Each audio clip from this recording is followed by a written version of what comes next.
Gerek biz burada dayanmayaydıq. Kafede zaten gel oturaydıq. Soğuktan öləcəyik burada. Saqqal, mən az bilirəm səndən. Kafede kamera var. Həm də narahat olma. Heç kim yoxdur burada. Bizdə tanıyan olmaz. Bura bax. Təyyarənin qalxmağına 3 saat qalıbdı. Biz buradan hava limanına gedəcəyik birazdan. Sən də buralarda çox qalma. Görüb eləyən olar. Çıx get buradan. Narahat olma. Sizi yola salım gedəcəm. Ay, sən nətər adamsan ha? Səndə qorxu deyilən bir şey yoxdur. Mən heç bilmirəm.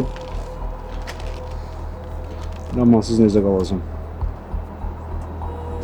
O sizi yola salım gedəcəm də narahat olma. Sən deyəsən bizi gedər ayaqda zibilə salmasan sakitləşməyəcəksən.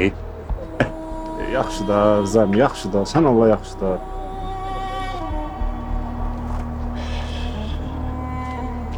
Mən gedim dənə taksi tapım. Görüm tanış taksi var. Siz aparsın hava limanına, yaxşı? Yaxşı, yaxşı. Tez elə.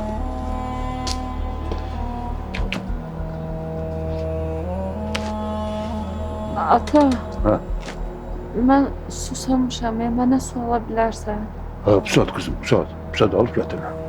Narahat olma. Gözlə pusat gətir.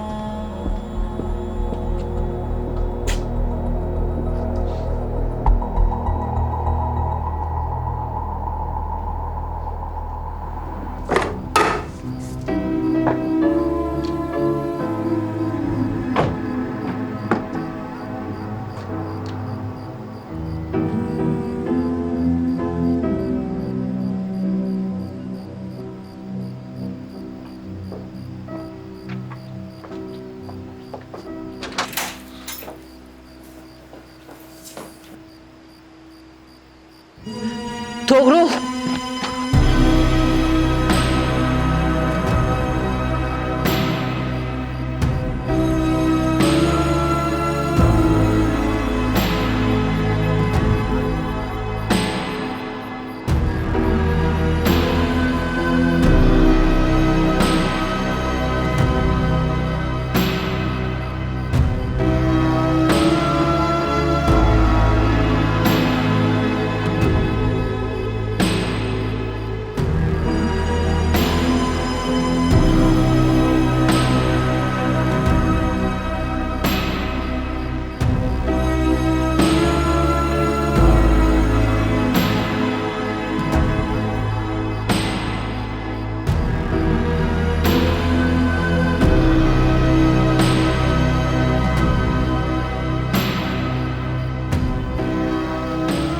Toğrul.